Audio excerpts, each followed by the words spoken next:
بسم اللہ الرحمن الرحیم۔ السلام علیکہ یا صاحب العصر والزمان۔ التماس دعا۔ اے ابو جعفر علیہ السلام، اے محمد بن علی علیہ السلام، اے امام باقر علیہ السلام، اے رسول خدا صلی اللہ علیہ وآلہ وسلم کے فرزند، اے مخلوق پر خدا کی حجت، اے ہمارے مولا سردار، ہم نے اللہ تعالیٰ کی بارگاہ میں آپ علیہ السلام کو وسیع اور شفیع قرار دیا اور آپ علیہ السلام کی محبت کے دامن سے توسل کیا اور اپنی حاجات کے لیے آپ علیہ السلام کو وسیلہ قرار دیا۔ اے بارگاہ خداوندی میں صاحب عزت، خدا کی بارگاہ میں ہماری سفارش فرمائے۔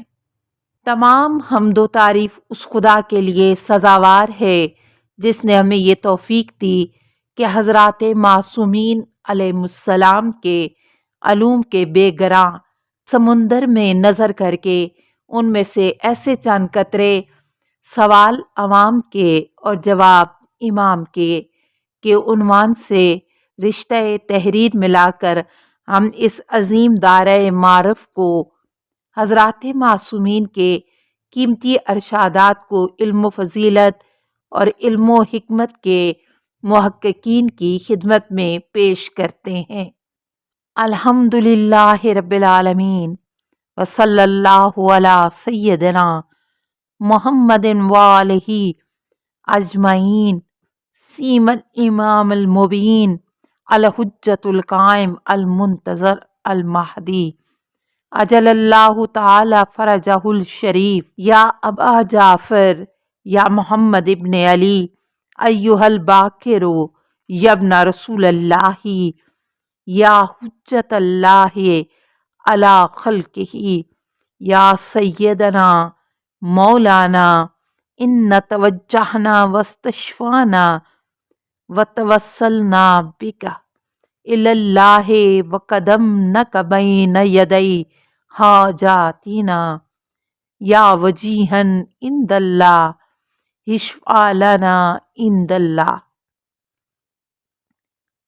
اے ابو جعفر، اے محمد بن علی، اے امام محمد باقر علیہ السلام، اے فرزند رسول، اے حجت خدا، اے ہمارے سردار اور ہمارے مولا، ہم آپ علیہ السلام کے توسط سے خدا کی مخلوق پر خدا کی طرف رجوع کرتے ہیں اور آپ کو شفیع قرار دیتے ہیں، اور آپ علیہ السلام کے دامن محبت و مودت سے توسل کرتے ہوئے اپنی حاجات آپ علیہ السلام کے حضور پیش کرتے ہیں۔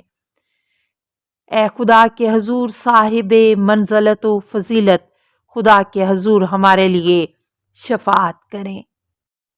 باب اول، حضرت امام محمد باقر علیہ السلام سے بعض معجزات، کرامات اور علوم و معارف کے متعلق پوچھے گئے سوالات کے جوابات۔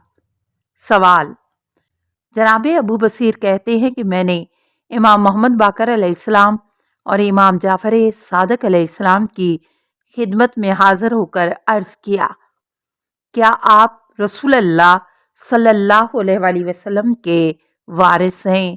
جواب: امام علیہ السلام نے ارشاد فرمایا، جی ہاں۔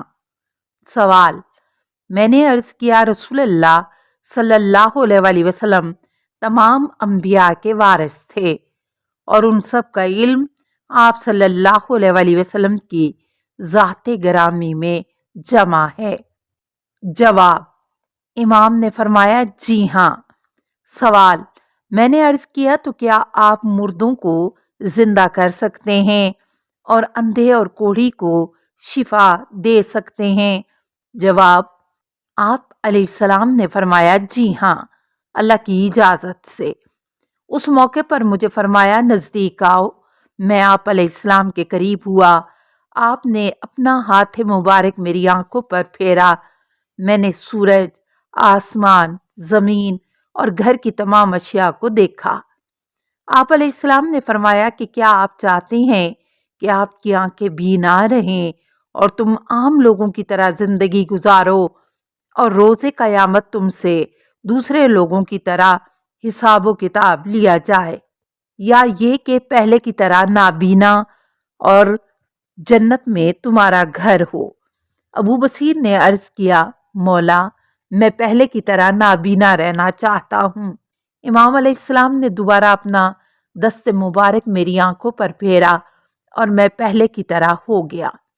علی کہتے ہیں کہ میں نے جب یہ واقعہ ابن ابی عمیر سے بیان کیا تو ابن ابی عمیر نے جواباً کہا، میں گواہی دیتا ہوں یہ سچا واقعہ ہے جس طرح دن روشن ہے اور حقیقت رکھتا ہے۔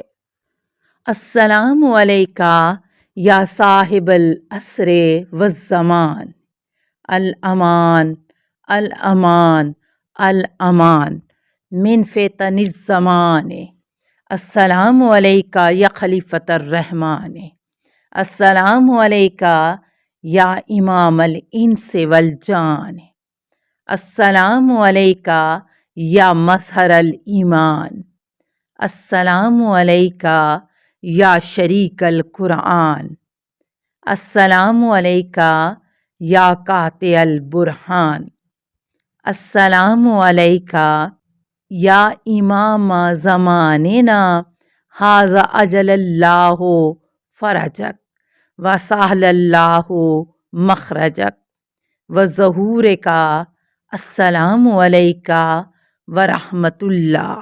اللہم صلی علی محمد و آل محمد۔